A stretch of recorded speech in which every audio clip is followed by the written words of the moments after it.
Barangay Love Stories. Love Stories. May titulo man o wala, lahat tayo ay may kakayanang maging leader sa sarili nating paraan. Pero ang papel na ito ay ginagampanan hindi para magpasikat kundi para sa layuning ayusin. Hindi lang ang ating sarili kundi pati na rin ang kapakanan ng mga mamamayan. Ikaw kabarangay, matatawag mo ba ang sarili mo na isang leader? Dear Papa Dudut, netong nakaraan lang ay nagkaroon na ng barangay elections. At dahil dito ay isang karanasan ang nanumbalik sa alaala ko na gusto ko sanang i-share sa inyong lahat. Queen na lamang po ang itawag ninyo sa akin. Ako po ay 27 years old na at isang businesswoman. Minsan na rin po akong sumubok na pasukin ang mundo ng politika. Noong 22 years old ako ay tinangka kong sumali sa Sangguniang Kabataan Election noong 2018. Ang experience kong yon ang siyang nagbigay sa akin ng isang pangyayari sa buhay ko na kailanman ay hindi ko makakalimutan. Bago po ang lahat ay hayaan niyo muna akong ipakilala ko sa inyo ang buhay ko. Pangatlong anak po ako sa tatay kong OFW at nanay kong church worker. 4 po kaming magkakapatid at ako lang ang nag-iisang babae sa amin. Maganda naman ang estado ng pamilya namin, Papa Dudut. Hindi namin pinoproblema ang mga gastusin namin sa pang-araw-araw dahil lahat ng ito ay naipoprovide naman ng tatay ko bilang isang electrical engineer sa Saudi Arabia. Noong college ako ay mass communication ang kinuha kong kurso. Sa time na yon ng buhay ko ay nakilala at naging kaibigan ko si Mayan. Matagal nang pamilyar sa akin si Mayan dahil sa isang barangay lamang kami nakatira, Papa Dudut. Palagi ko siyang nadadaanan sa labas na nakatambay sa kung saan saang bahay. Noong makita ko siya sa kaparehong university kung saan ako nag-aaral, ay doon na po nagsimula ang pagkakaibigan namin hanggang sa lumalim ang samahan naming dalawa at naging mag-best friends kami, Papa Dudut.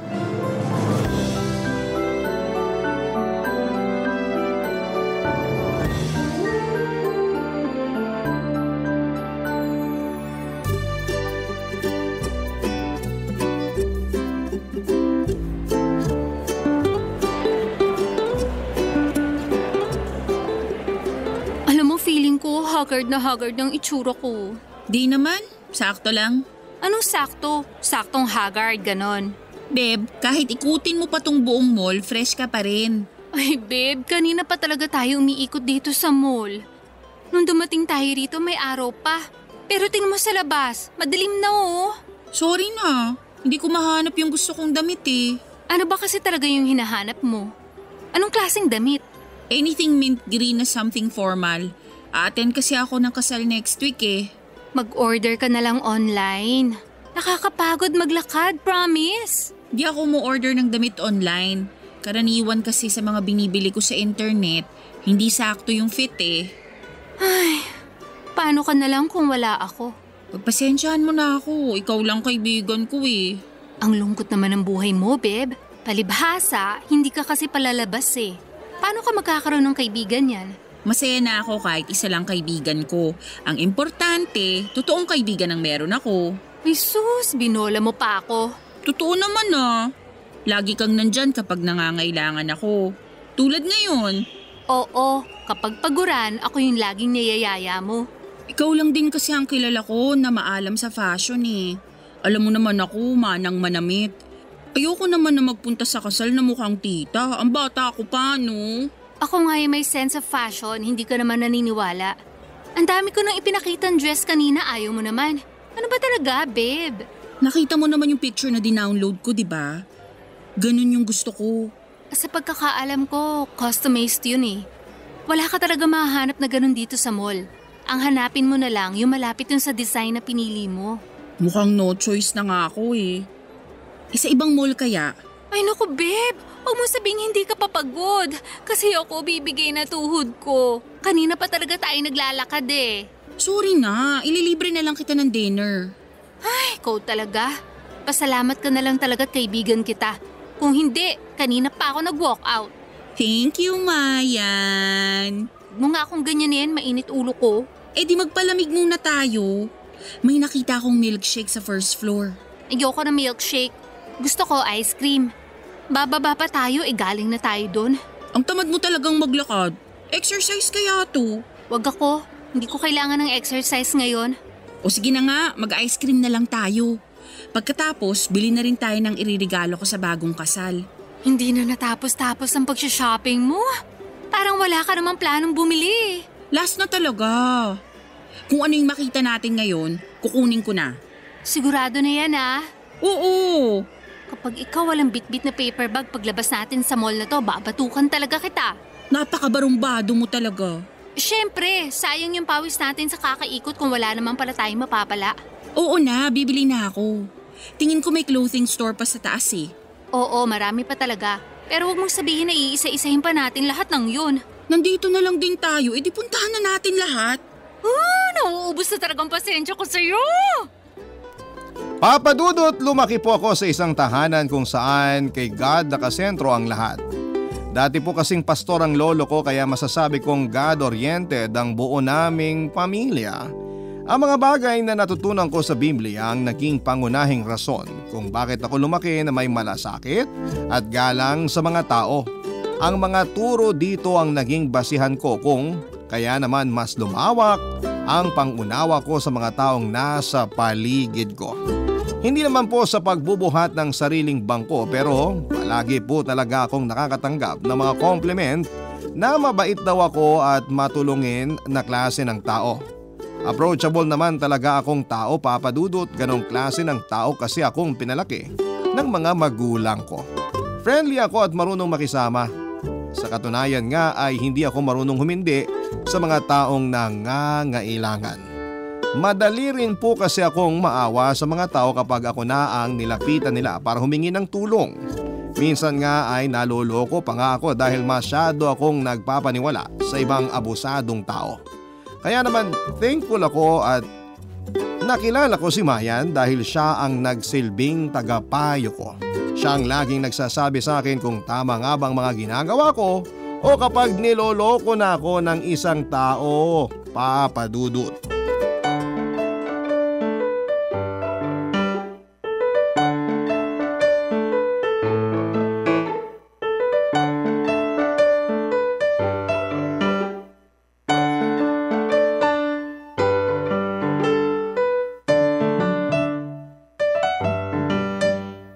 Tapos ka na ba? Oo, nakapag-withdraw na ako. Tagal ha? Marami ka yatang inilabas ngayon ha? Medyo marami nga. May pagbibigyan ako nito eh. Sino naman? Kilala mo si Aling Jenny? Sinong Jenny? Yung may 8 anak? Oo, siya nga. Grabe ka naman sa 8.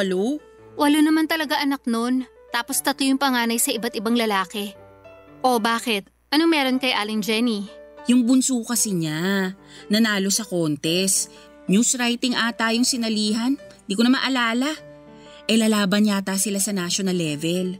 O tapos? Nagsusulisit siya sa akin ng pamasahe niya papunta sa Dumaguete. Pamasahe niya? Bakit? Siya ba yung sasali? Ba't niya kailangan ng pamasahe? Siyempre, bata pa yung anak niya. Kailangan niya yung nanay niya. Lalo na't sa malayong lugar pa sila pupunta. Ay naku, alam mo Queen, yung mga ganyang pa-contest na yan, school na nagpo-provide ng pambayad sa lahat-lahat. Transpo, pagkain, accommodation. School na maglalabas ng pera dyan. Walang gastos ang bata. Oo nga. Kaso hindi kasama si Aling Jenny dun sa budget. Kung gusto raw niyang samahan yung anak niya, kailangan siya mismo magbayad lahat ng gagastusin niya. Eh di wag na siyang sumama. Panigurado namang may mga teachers na kasama yung bata, di ba? Pero iba pa rin siguro talaga kapag kasama niya yung nanay niya. Nako Queen, wag mong bibigyan yung babaeng yun. Gusto lang nung mamasyal eh. Dati nung sumasali sa contest yung anak niya, hindi naman siya pumupunti. Ngayong malayo yung pagdadausan, sasama siya? Wag mong bigyan, sinasabi ko sa'yo. Ihayaan mo na. Kilala yun na maraming utang dito. Lubog na sa utang pero nagagawa pa mag-post ng mga pinapasyalan at kinakain niya na puro mamahalin. Tapos ngayon magsusulisit ng pamasahe? Hindi naman ako ang magbabayad ng pamasahe niya eh. Mag-aabot lang ako ng tulong. Kahit na! Ikaw talaga sobrang bait mo, inaabuso ka na ng ibang tao. Tandaan mo, iba ang mabait sa pagiging tanga ha. Grabe ka naman. Hindi mo ba nakikita na pineperahan ka lang nung Jenny na yon? Hindi naman natin alam kung anong totoo eh. Basta ang alam ko, a-attend talaga yung anak niya sa contest. Sasama man siya o hindi, tingin ko makakatulong naman yung ibibigay kong pera. Mga tao talaga sobrang abusado. Bahala ka, bigyan mo siya ng pera at kapag nasana yon, babalik at babalik yun sa'yo para humingi ulit ng tulong. Sobrang nahiga mo talaga sa mga tao, no? Kasi hindi lahat mabait. Kailangan sa panahon ngayon, mapagmatsyag ka sa mga tao, lalo na sa mga taong lalapitan ka lang kapag may kailangan. Palibhasa, alam niya mabait ka at saka utu-utu eh. Alam niyang hindi ka makakahindi sa kanya. Hayaan mo na. Reward ko na lang sa bata yung ibibigay ko. Daig mo pa politiko kung tumulong sa mga tao. May plano ka ba maging presidente ng Pilipinas kaya ka ganyan kabait? Wala naman dahilan kung bakit ako mabait. Hindi ba dapat human nature na ang palaging mabait? Bakit kailangan may rason? Kasi ganun ang realidad. Wala nang tao mabait sa panahon ngayon. Alam mo, mas gagaan ang buhay natin kapag pinanood natin ang mundo on the lighter side. Hindi puro yung masasama yung nakikita natin kasi nagiging mapait talaga ang buhay natin kapag ganun. Ewan ko sa'yo, Queen. Tumakbo ka na lang kaya sa susunod na eleksyon. Sakto, malapit no? Sira ulo. Tara na nga, naghihintay na si Aling Jenny. Pupunta siya sa bahay ngayong 4:00. Seryoso nga, pwede kang sumali sa sangguniang kabataan. Ay nako, kung ano-ano pang sinasabi mo dyan. Tayo na. Noong una ay wala naman talaga akong planong sumali sa politika, Papa Dudut. Masaya at kontento na ako sa ginagawa ko na pagtulong sa mga taong lumalapit sa akin. Pero pilit akong pinupush ni Mayan noon na sumali. Kapag daw naging SK chairman ako ay mas marami akong taong matutulungan.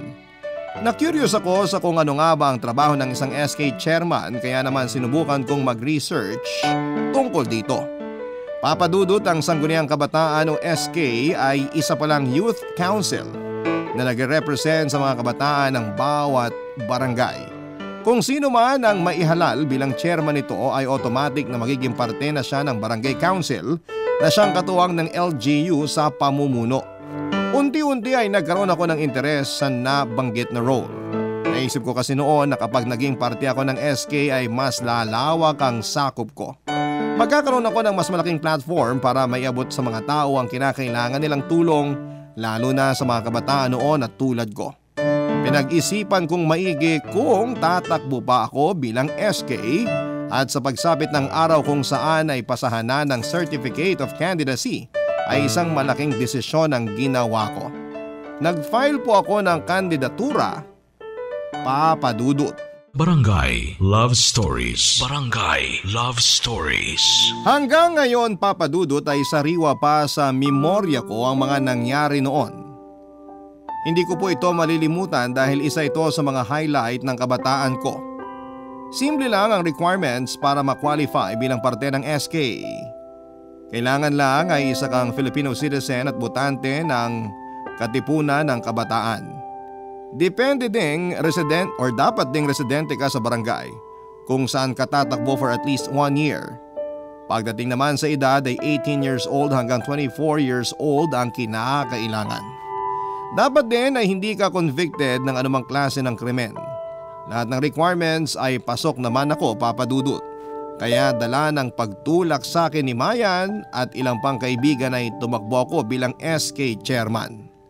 Hanggang ngayon ay hindi ko pa rin ma-imagine na sinubukan kong pasukin ang politika. Wala ito sa mga plano ko pero feeling ko noon ay dapat ko yung gawin para sa purpose ko. At yun nga ay ang tumulong sa mga tao. Kapag naging SK chairman ako ay magkakaroon ako ng budget para makagawa ng mga programang makakatulong sa mga kabarangay ko. Marami ang kumandidato sa posisyon na sinalihan ko, Papa Dudut. Damang-dama ko noon ang pagiging first timer ko. Noong makilala ko kung sino-sino ang mga makakalaban ko ay biglang umurong ang buntot ko. Para ako nanliit dahil ilan sa kanila ay mula sa pamilya ng politiko at may ilan namang sikat sa barangay namin. Pakiramdam ko tuloy noon ay parang walang boboto sa akin. Hindi ko alam kung ano nga ba ang dapat na gawin. Kahit ganoon ay hindi naman ako pinabayaan ni Mayan sa naging laban ko. Siya ang nagbigay ng input sa akin kung paano dapat umasta ang isang kandidato. Parang siya na ang tumayong PR ko at nagpapasalamat ako doon, Papa Dudut.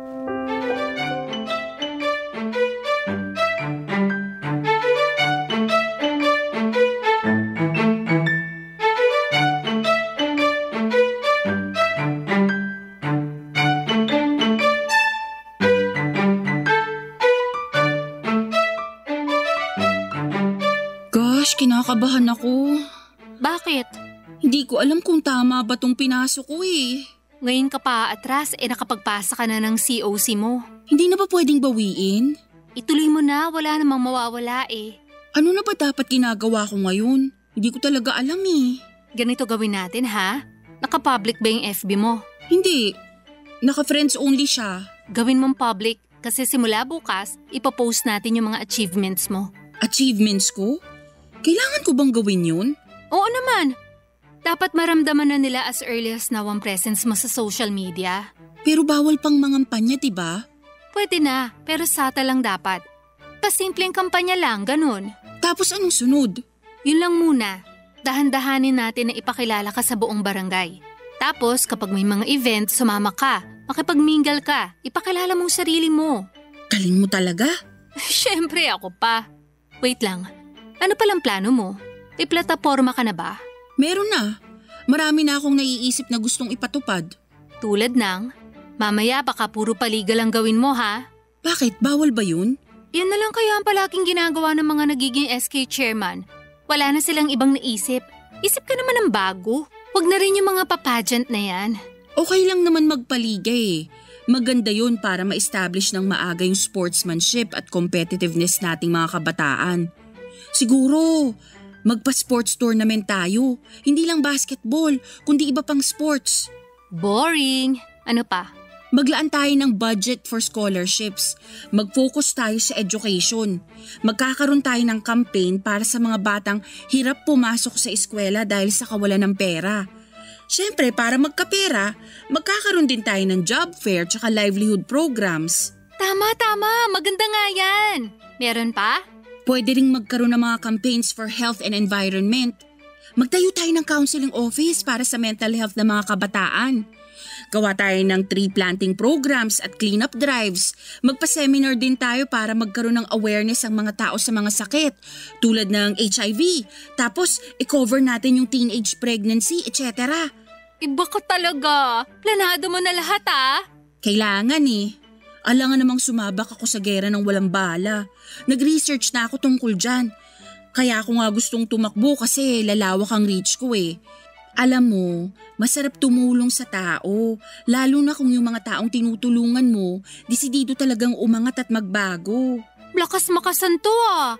Baka pag ikaw namatay, gawin kang santo sa sobrang bait mo. Tulad nga ng sabi ko, bare minimum lang yan. Walang bayad ang pagiging mabait.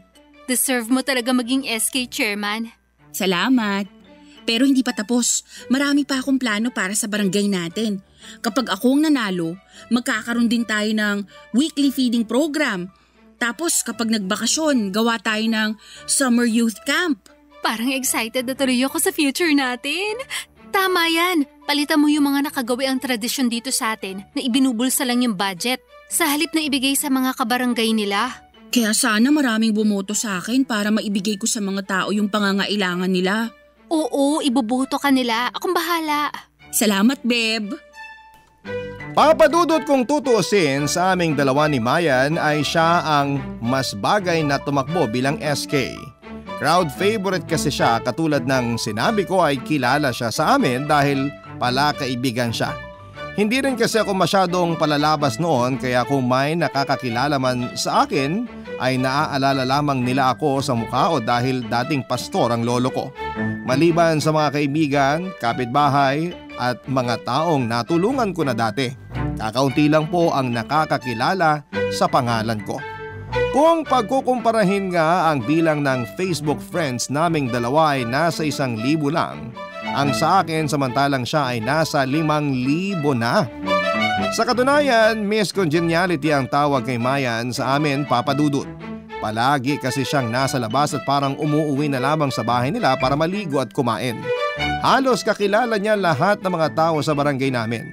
May iba't ibang circle of friends at malaki ang tulong nito para sa akin dahil naipapakilala ko ni Mayan sa mga taong hindi pa aware sa pagkatao ko. Hindi ko man ugali pero kinailangan kong magpa-impress noon sa Facebook para bumango ang pangalan ko. Kailangan ko na ring i-broadcast noon ang mga tulong na nagagawa ko dahil ayon kay Mayan, malaki ang magagawa nito para manghikayat ng taong boboto sa akin. Pero that time, Papa Dudut, manalo man o matalo ay okay lang din naman para sa akin. In the end ay wala namang magbabago dahil tutulong pa rin ako sa mga tao kahit nasa posisyon man o wala, Papa Dudut.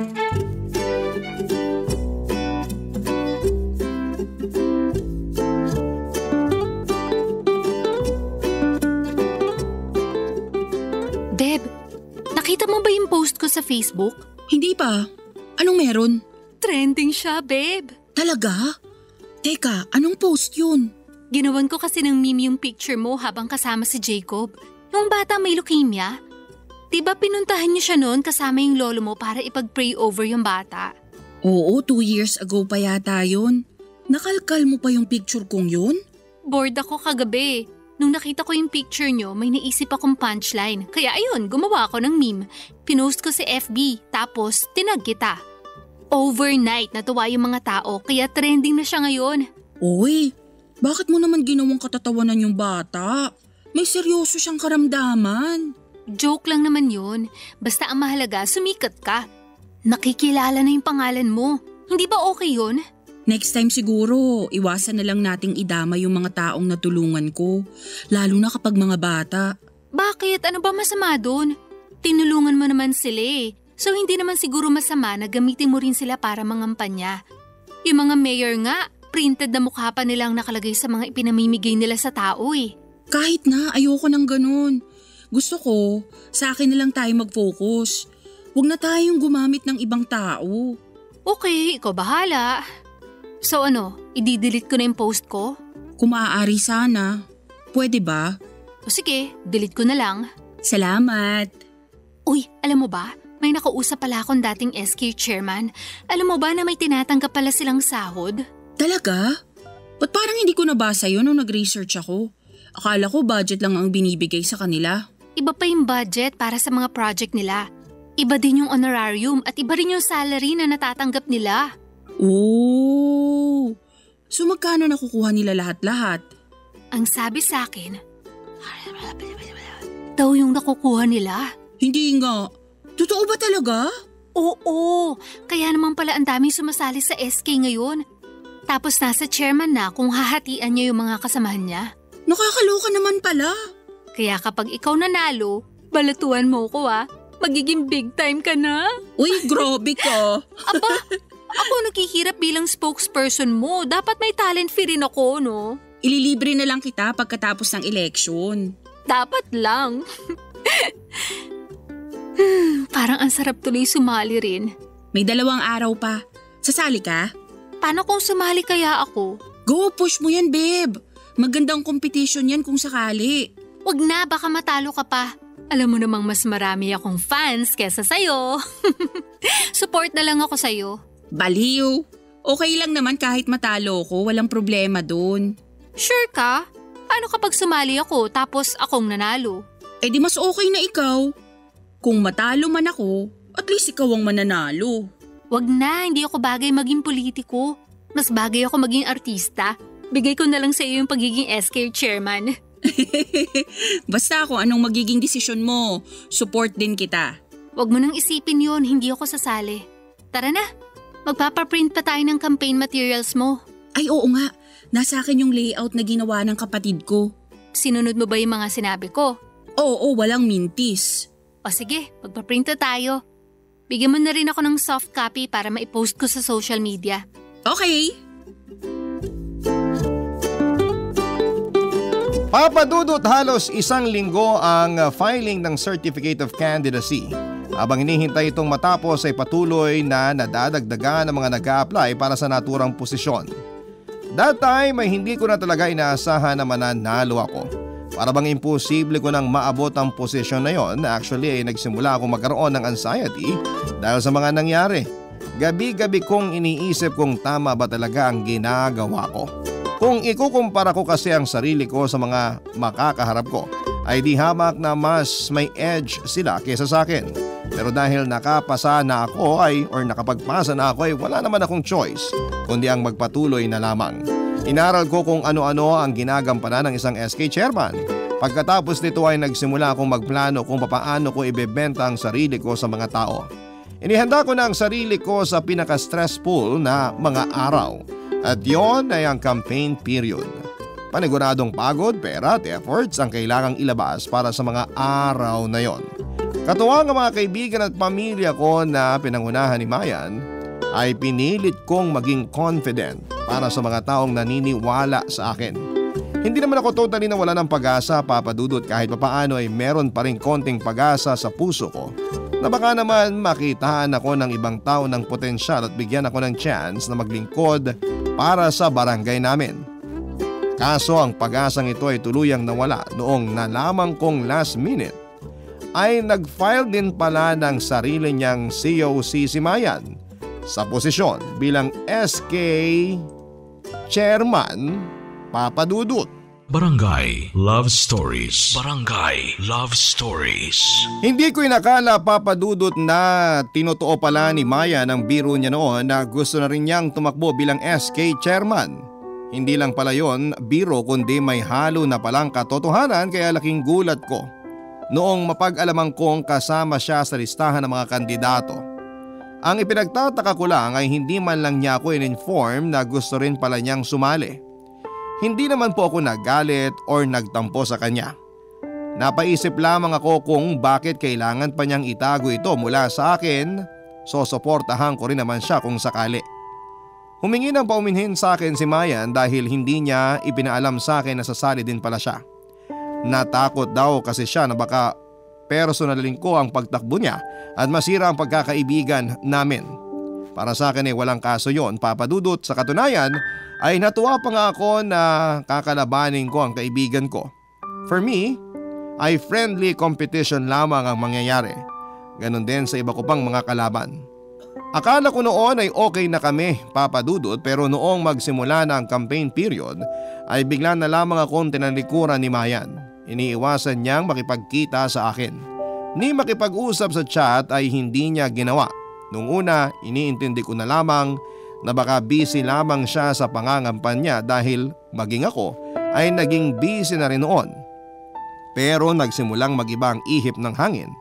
Noong bigla na lamang nagkaroon ng siraan mula sa side ni Mayan, iba't ibang issues ang ibinabato niya sa akin na siyang nagbigay ng hindi magandang impresyon sa pangalan ko.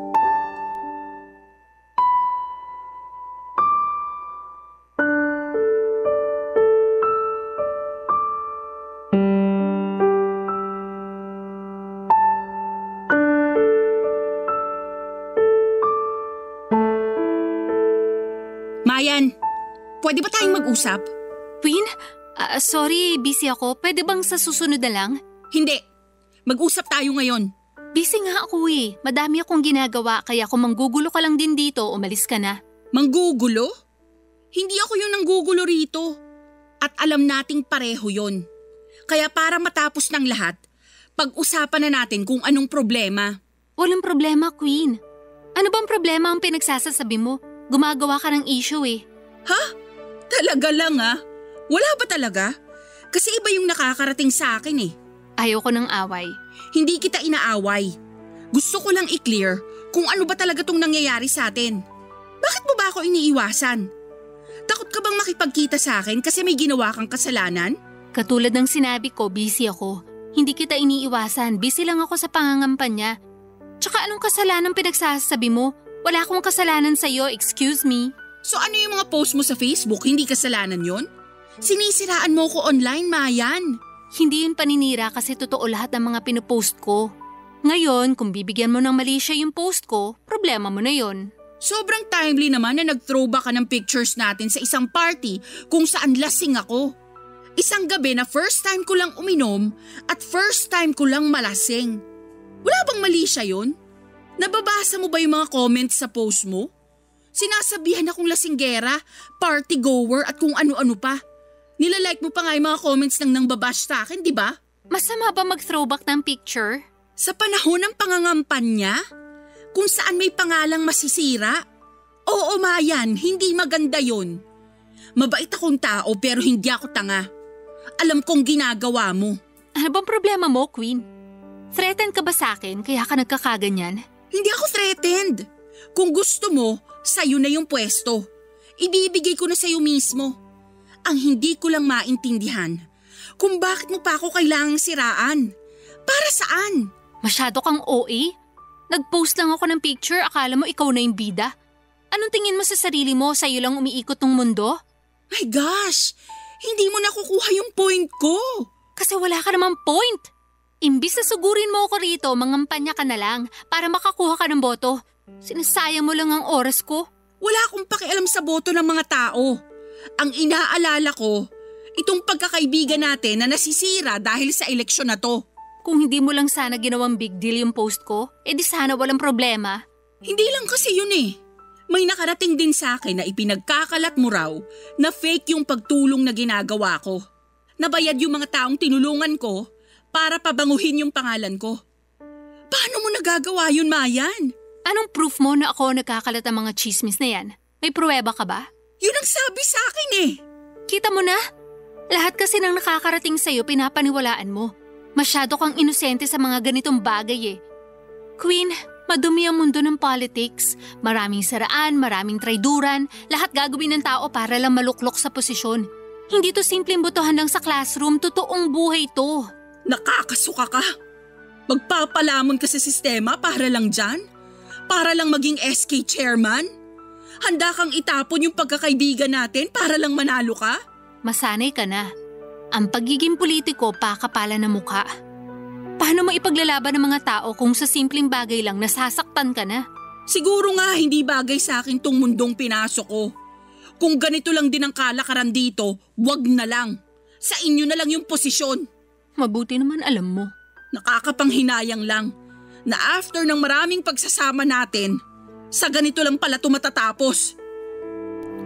Nalungkot ako na dahil lamang sa politika ay itinapon lang basta ni Mayan ang pagkakaibigan naming dalawa. Hindi ko siya pinatulan, Papa Dudut. Alam ko sa sarili ko ang katotohanan at hindi ko na kailangang sumali sa gulo na sisira lamang sa mental health ko. Nag-focus na lamang ako noon sa pagkakampanya. After all, ang goal ko lang naman para sumali ay ang makatulong sa kapwa. Noong eleksyon daw ay abot hanggang langit ang kabang naramdaman ko. Marami naman ang sumuporta sa akin pero sa huli hindi po ako pinalad para maging isang SK chairman. Maging si Mayan ay hindi rin po nakapwesto. Sa pagkakaalala ko ay pangatlo lamang siya sa may pinakamaraming nakuhang boto.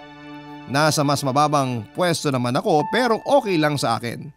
Kahit papaano ay na-experience ko naman ang mundo ng politika. Tinanggap ko ng buo ang pagkatalo ko, Papa Dudut. Ang hindi ko lang po natanggap ay ang pagkawala ng pagkakaibigan namin ni Mayan. Pagkatapos ng eleksyon ay hindi na kami ulit nagkibuang dalawa. Bumalik kami sa dati na parang strangers na lamang sa isa't isa. Nagpatuloy ako sa buhay pagkatapos ng mga nangyari, Papa Dudut. Kapag may humihingi ng tulong, nag-aabot ako ng tulong. Katulad ng sinabi ko ay wala pa ring magbabago sa mga bagay na ginagawa ko. Pagkalipas ng mga taon, magkaibang landas ang tinahak naming pareho ni Mayan. Noong mga panahong yon ay tuluyan nang nawala ang closeness naming dalawa. Nag-focus ako sa trabaho ko at kasabay nito ay nakabuo ako ng maliit na organisasyon na tumutulong sa mga kabataang hirap na mag-aral dahil po sa financial problems. After 5 years ay muling nabuhay ang pagkakaibigan naming noong in-invite niya ako para maging ninang ng pangalawa niyang anak, Papa Dudut.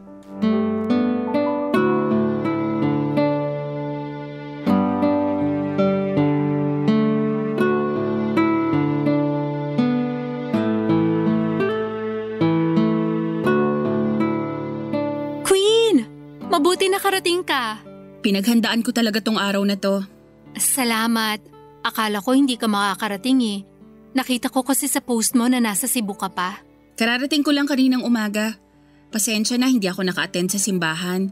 Nagpahinga pa ako saglit eh. Okay lang, ang mahalaga nandito ka na. Heto pala yung gift ko kay baby.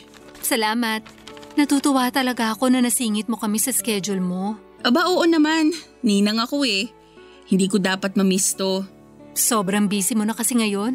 Ang taas-taas mo na. Hindi naman. Marami lang talaga akong ginagawa ngayon. Kasi this month lang nagsimula yung Cebu chapter at Pangasinan chapter ng organization na pinatayo ko. Pabalik-balik ako from north to south. Talaga ba? Congratulations! Ito ba yung grupo mo na nagpapa-feeding program? Oo. Hindi lang feeding program. Namimigay din kami ng school supplies, mga ayuda at mga seminars para sa mga kabataan. Nakakatuwa naman. Talagang itinuloy mo yung mga plano mo nung mga bata pa tayo. Pangarap ko talagang i-push yun eh. Na-inspire ako nung sumali ako ng SK. Wala ka pa rin talagang ipinagbago. Mabait ka pa rin hanggang ngayon kaya ka pinagpapala. Nakakainggit ka nga kasi sobrang tayog na ng narating mo sa buhay. Ganyan siguro talaga kapag love na love ni Lord. Lahat naman tayo love ni Lord eh. Nasa atin na lang kung paano natin tatanggapin yung pagmamahal na yon. Eh ikaw, kumusta ka na? Heto, pamilyado na, 2 na ang anak. Kumusta naman ang family mo so far? Ang hirap, grabe. Sobrang daming gastos. Ang hirap pala talaga maging nanay, no? Sinabi mo pa. Mabuti nga ikaw na i-enjoy mo pa ang buhay mo kasi single ka. Iba lang talaga ang priorities ko pa sa ngayon. Pero wala ka pang boyfriend? Actually, meron na. Ay talaga? Bakit parang hindi ko nakikita sa Facebook? Hindi na ako active sa social media eh. Parang ginagamit ko na lang yon para makasagap ng balita. Hindi na ako masyadong nagpo-post. How to be you po? Nakakaingit talaga ang buhay mo. Mayaman na, maganda pa ang love life. Ano ka ba? Wala naman tayong dapat ikainggit. Kasi iba-iba naman tayo ng pangarap sa buhay. Ikaw nga may mga anak na eh. Blessing yan mula kay God. Tama nga naman. Ako, pangarap ko pa rin maging politiko. Talaga ba? Oo, this year plan kong tumakbo bilang kagawad. Iboto mo ko ha? Ay oo nga pala, hindi ka na nga pala residente rito. Alam mo, na-miss kita. Na-miss ko yung mga bonding natin noon. Ako rin. Pero ganun talaga ang buhay. Habang tumatanda, lumiliit din ang lumiliit ang circle natin. Hindi na siguro maiiwasan yun. Oo nga eh. Oh, halika na sa loob para makakain ka na. Sige, gusto ko na rin makita si baby. Tulog pa. Napagod siya sa binyag niya, pero gigising na yun maya-maya. Kumain ka muna. Sakto, marami pa tayong pagkukwentuhan. Ang tagal nating hindi nag-usap eh. Papadudot para sa akin ang mga nangyari sa nakaraan ay iniwan ko na lamang sa nakaraan. Hindi naman ito naapektuhan kung ano ko ngayon, kaya hindi ko na lamang po ito ginawang big deal. Pagkatapos akong lapitan ni Mayan at muling sinubukang ibalik ang pagkakaibigan naming nawala ay pinagbigyan ko siya. Pero hindi na tulad ng dati ang mga nangyari. Hindi na kami kasing close tulad noon dahil siguro'y matanda na rin kami at busy na rin sa kanya-kanya naming mga buhay. May pamilya na siya samantalang ako ay abala na rin sa paglilid sa non-government organization na pinatayo ko kung saan ako nakafocus sa mga kabataan. Namimigay kami ng mga libreng school supplies at linggo-linggo na nagpapa-feeding program.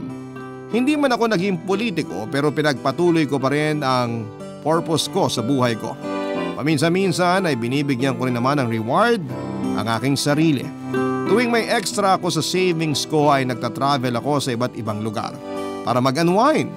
Maganda rin naman na pagbigyan ko ang sarili ko kapag may oras.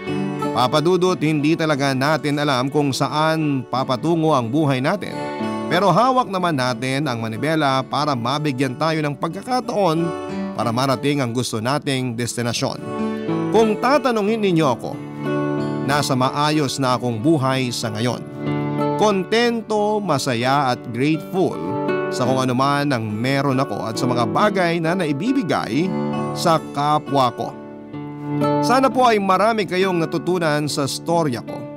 Ngayong nagkaroon ng eleksyon, sana po ay naiboto natin ang mga taong may sapat na abilidad para maglingkod sa atin. Yun lamang po, Papa Dudut, at maraming salamat po sa inyo. Ang inyong forever kapuso at kabarangay, Queen. Nagustuhan ng iyong napakinggan? Ituloy yan via live stream sa www.gmanetwork.com/radio. Barangay LS 97.1 for